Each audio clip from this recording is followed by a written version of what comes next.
Hello दोस्तों, आज हम बात करेंगे क्या शहद आपके लिए हेल्दी है। अक्सर आपने लोगों को कहते सुना होगा कि आप शुगर मत लीजिए, शुगर खाना नुकसानदायक है, शुगर के बदले आप शहद डाल लीजिए। शहद क्योंकि नेचुरल है तो वो आपके लिए बिल्कुल नुकसानदायक नहीं है, आप उसको शुगर के बदले एज ए ऑल्टरनेटिव ले सकते हैं। लेकिन क्या ये पूरी तरह से सच है और क्या हमारा पर्पस जो शुगर के बदले शहद को ले रहे हैं वो सर्व होता है? क्या है फ़ायदे, क्या है नुकसान शहद के और हमारा फाइनल वर्डिक्ट क्या है? क्या शहद को एज एन ऑल्टरनेटिव शुगर के बदले यूज़ करना चाहिए या नहीं, आज इस पर बात करेंगे। टॉपिक पर जाने से पहले जो लोग हमारे चैनल पर नए हैं उन्हें रिक्वेस्ट करूंगा कि चैनल को सब्सक्राइब करें, वीडियोस को लाइक करें, शेयर करें, फॉलो करें, कमेंट करें, पूरा देखें। टॉपिक इंपॉर्टेंट है, आपको किसी भी और चैनल पर नहीं मिलेगा, इसे एंड तक देखिएगा। चलिए शुरू करते हैं इंपॉर्टेंट वीडियो।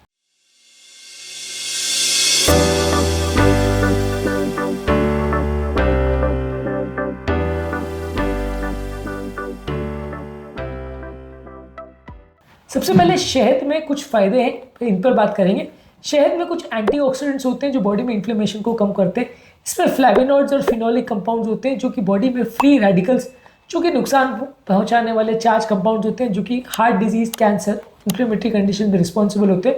इसको कम करने के लिए एंटी इन्फ्लेमेटरी तत्व मदद करते हैं, तो इसका फ़ायदा शहद में आपको मिल सकता है।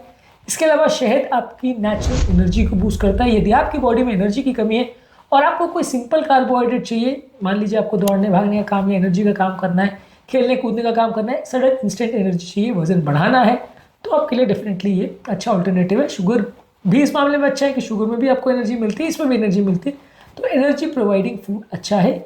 इसके अलावा इसमें कुछ प्रीबायोटिक प्रॉपर्टीज़ है जो कि पेट के नेचुरल बैक्टीरिया के लिए अच्छे, जिससे आपके पेट की हेल्थ बेटर रहती है और हमारा पेट का नेचुरल फ्लोरा को इम्प्रूव करता है, हमारी डाइजेस्टिव ट्रैक्ट को इम्प्रूव करता है। अगर किसी व्यक्ति को एसिड रिफ्लक्स का प्रॉब्लम है तो उनके लिए भी अच्छा है। गैस्ट्राइटिस का अगर किसी को प्रॉब्लम है तो उनके लिए भी अच्छा है। शहद ऐसे लोग की थोड़ी मदद करता है, शुगर के कंपैरिजन में इन बीमारियों में ही अच्छा है। इसके अलावा हमारी इम्यूनिटी को बूस्ट करता है। शहद में होते हैं कुछ नेचुरल एंटी बैक्टीरियल और एंटी माइक्रोबियल प्रॉपर्टीज़, जो कि खासकर एक मानुका हनी होता है उसमें ज़्यादातर मिलता है, जो बॉडी की इम्यूनिटी को बढ़ाता है, कीटाणुओं से लड़ने की क्षमता बढ़ाता है। ट्रेडिशनली इसे आयुर्वेद में एक रेमेडी जैसा माना गया है बॉडी की इम्यूनिटी बढ़ाने के लिए, और कुछ तरह के रेस्पिरेटरी इन्फेक्शंस यानी खांसी, बुखार, जुकाम, जो अपर रेस्पिरेटरी ट्रैक्ट इन्फेक्शन होते हैं उससे बचाने में आपकी मदद करता है। इसके अलावा अगर आप मेडिकल ग्रेड हनी लेते हैं, यानी बहुत प्यूरिफाइड हनी का फॉर्म होता है, उसमें एंटीसेप्टिक और एंटी इन्फ्लेमेटरी प्रॉपर्टी होती है। इसको आप घाव पे लगाते हैं तो घाव के भरने में और स्किन अल्सर्स या जले हुए स्किन में भरने में इसकी मदद करता है, इन्फेक्शन को प्रिवेंट करता है। और स्किन एप्लीकेशन में डायरेक्टली आप इसको यूज़ करते हैं, लेकिन शर्त इसमें है कि शहद बिल्कुल प्योर फॉर्म में होना चाहिए, उसमें कोई इन्फेक्शन नहीं होना चाहिए। नहीं तो पता चले इन्फेक्टेड शहद जिसमें ऑलरेडी कीटाणु है उसको आपने यूज़ कर लिया तो फ़ायदे के बदले नुकसान हो गया। इसके अलावा शहद में कुछ थोड़ी सी मात्रा में विटामिन और मिनरल्स होते हैं। विटामिन B6 और राइबोफ्लाविन होता है, विटामिन C होता है, आयरन, मैग्नीशियम, फॉस्फोरस और पोटेशियम होता है। ये न्यूट्रिएंट्स की मात्रा बहुत ज़्यादा नहीं होती है, लेकिन हाँ रिफाइंड शुगर के मामले में यदि हम कंपेरेटिव एनालिसिस करते हैं तो थोड़ा बहुत हमको एक्स्ट्रा फ़ायदा इसमें मिल सकता है। इसके अलावा आपकी स्किन की हेल्थ को इम्प्रूव करता है। स्किन में कुछ मॉइस्चराइजर तत्व इसमें होते हैं जिसको घरेलू नुस्खों के फॉर्म में यूज़ किया जाता है। स्किन की हाइड्रेशन इंप्रूव करता है, स्किन में सूजन या इन्फ्लेमेशन को कम करता है।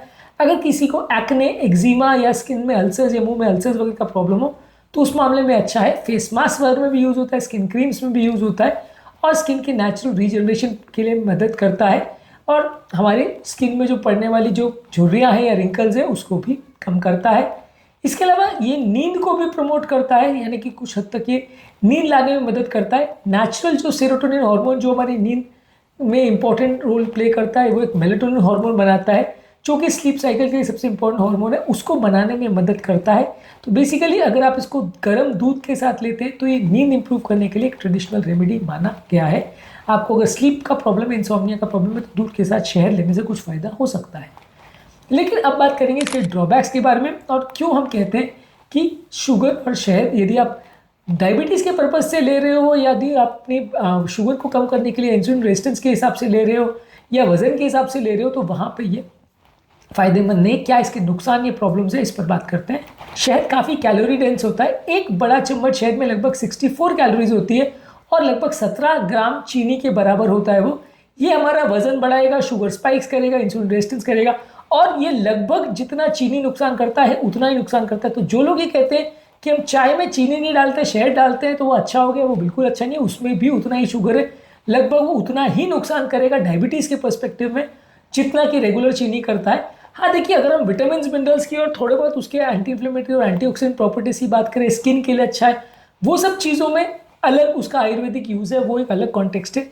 लेकिन यदि हम अगर शुगर वैल्यूज़ की बात करें, हमारे ग्लाइसेमिक इंडेक्स की बात करें, डायबिटीज़ कंट्रोल और इंसुलिन रेजिस्टेंस की बात करें, तो वहाँ पे ये शुगर से कुछ ज़्यादा अच्छा नहीं है। थोड़ा बहुत ही अच्छा, क्योंकि ये सारी चीज़ें उतनी ज़्यादा मीठी नहीं करती, चीज़ों को तो ज़्यादा डाली जाती है।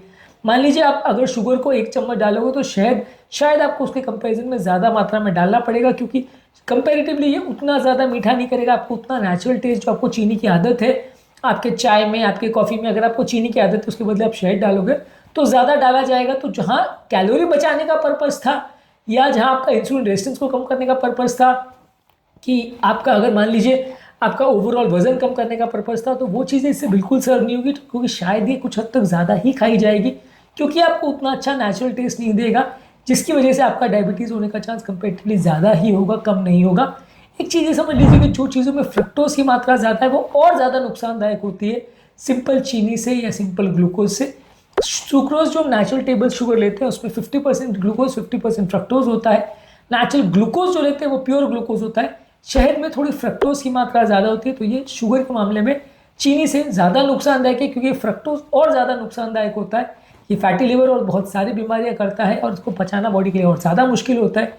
ये उतना ही बॉडी को डैमेज करता है जितना अल्कोहल करता है लिवर को। तो ये काफ़ी नुकसानदायक चीज़ है, जितना ज़्यादा मात्रा में फ्रक्टोज लोगे उतना ज़्यादा नुकसान होगा। इसके अलावा हमारी डेंटल हेल्थ के लिए भी ख़राब है। दांतों में इन्फेक्शन होना, दांतों में सड़न होना, कीटाणु पड़ जाना, ये इसमें काफ़ी हो सकता है बार बार यदि हम इसको खाते हैं। लगभग वैसे ही जितना चीनी नुकसान करता है ये भी उतना नुकसान करता है। छोटे बच्चों को यूजली 1 साल से छोटे बच्चों को यूजली शहद नहीं देना चाहिए, क्योंकि शहद में मौजूद कुछ कीटाणु बोटुलिज्म टॉक्सिन कर सकते हैं, यानी क्लॉस्ट्रीडियम बोटुलिज्म इसमें हो सकता है कि छोटे बच्चों को दिया जाए तो ये बच्चों का अगर इनमेच्योर डाइजेस्टिव सिस्टम है तो उनको बोटुलिज्म टॉक्सिसिटी कर सकता है, जो उनके लिए जानलेवा हो सकता है। तो इसलिए छोटे बच्चों को 1 साल से छोटे को नहीं देना चाहिए। कुछ लोग को इससे एलर्जी हो सकती है, जिन लोग को पॉलन ग्रेन से या मक्खियों से अगर एलर्जी है, मधुमक्खी से एलर्जी, बी से एलर्जी है, उनको डिफिकल्टी ब्रीथिंग में होना, चकत्ते पड़ जाना, स्वेलिंग हो जाना और सेंसिटिव लोगों को एलर्जिक रिएक्शंस होने की पॉसिबिलिटी होती है शहद से।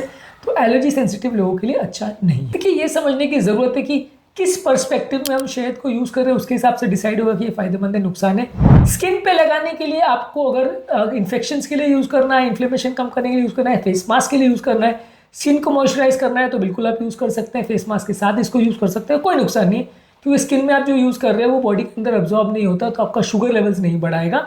इसके अलावा अगर आप इसको डायबिटीज़ के लिए ले रहे हो या आप इसको चीनी के बदले ले रहे हो ये सोच के कि ये हेल्दी है, तो वो बिल्कुल हेल्दी नहीं है। उतना ही नुकसान करेगा बॉडी को जितना चीनी करेगा, वो उतना ही ज़्यादा डायबिटीज़ करेगा, उतना ही इंसुलिन रेजिस्टेंस करेगा, शायद ज़्यादा ही करेगा, और वो उतना ही आपकी ओवरऑल बॉडी के वजन बढ़ाएगा जितना कि चीनी बढ़ाएगा। इसलिए अगर आप डायबिटीज़ के पर्सपेक्टिव से ले रहे हो या अगर चीनी के बदले उसको लेने की सोच रहे हो, तो वो फ़ायदे के बदले नुकसान का सौदा हो सकता है। यदि आप उसको इन्फ्लेमेशन को कम करने के लिए या उसकी नेचुरल इंजाइमेटिक प्रॉपर्टीज है उसके लिए ले रहे हैं, एंटी इन्फ्लेमेटरी प्रॉपर्टीज़ के लिए ले रहे हैं, तो उसको रॉ फॉर्म में या बिना प्रोसेस किए हुए फॉर्म में लेना चाहिए, तो वो ज़्यादा अच्छा है। और इसको कोशिश करिए कि जितनी कम मात्रा में ले उतना ज़्यादा अच्छा है। यदि चाय, स्मूदीज, ओटमील गुड्स में आप इसको ले रहे हैं तो कोशिश करिए कम मात्रा में लीजिए। यदि आपको वज़न बढ़ाना है और एनर्जी के स्रोत के हिसाब से लेना है तो ये चीनी की तरह से आपके लिए हेल्दी है कि आप इसको चीनी के बदले ले सकते हो, वज़न बढ़ाने के लिए अच्छा है। तो यदि हम चीनी के बदले इसको ये सोच के लेते हैं कि ये डायबिटीज़ में मदद करेगा, वज़न कम करने में मदद करेगा, तो बिल्कुल उल्टा है और ये उतना फ़ायदेमंद नहीं है। उल्टा नुकसान का सौदा भी हो सकता है और चीनी से भी ज़्यादा कई बार नुकसानदायक हो सकता है। एटलीस्ट इतना मान के चलिए प्रैक्टिकल पर्पज से कि ये लगभग चीनी जैसा ही है, उससे कुछ एक्स्ट्रा फ़ायदा आपको नहीं मिलने वाला है। तो चीनी के बदले यदि आप शहद डाल रहे हो तो कुछ भी उसमें फ़ायदा नहीं है। उम्मीद करूँगा कि आज के टॉपिक में कुछ नई बातें जानने को मिली होगी। जो लोग हमारे चैनल पर नए हैं उन्हें रिक्वेस्ट करूँगा कि चैनल को सब्सक्राइब करें, वीडियोज़ को लाइक करें, शेयर करें, फॉलो करें, कमेंट करें, पूरा देखें।